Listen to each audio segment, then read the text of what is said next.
வாழ்க்கையின் காரணம் என்னை விட்டு போகுதோ வீதியில் வீரவான் தீப்பிடித்து. தீவிரவாத தாக்குதல்ல காயமடைஞ்சவரை தோல்ல சுமந்து பாதுகாப்பான இடத்துக்கு கொண்டு போறாரு உள்ளூர்வாசி. சுற்றுலா பயணி ஒருத்தரை இவர் தோல்ல சுமந்து போகக்கூடிய வீடியோ வெளியாக இருக்கு.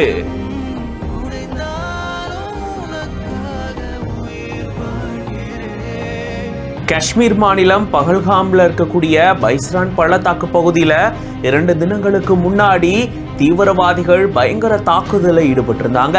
இந்த தாக்குதல்ல சுமார் 25க்கும் மேற்பட்ட அப்பாவி சுற்றுலா பயணிகள் பரிதாபமா உயிரிழந்துட்டாங்க.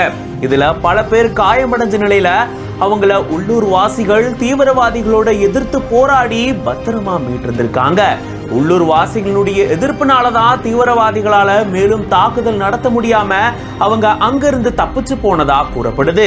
இந்த நிலையில காயமடைஞ்சவங்களை அங்க இருக்கக்கூடிய உள்ளூர் வாசிகள் மீட்டிருந்திருக்காங்க. அப்படி காயமடைஞ்ச ஒரு சுற்றுலா பயணிய தன்னுடைய முதுகுல சுமந்தவாறு அதிவேகமா ஓடி வராரு உள்ளூர் வாசி. இந்த மாதிரியான ஒரு வீடியோ தான் இப்போ வெளியாகி இருக்கு.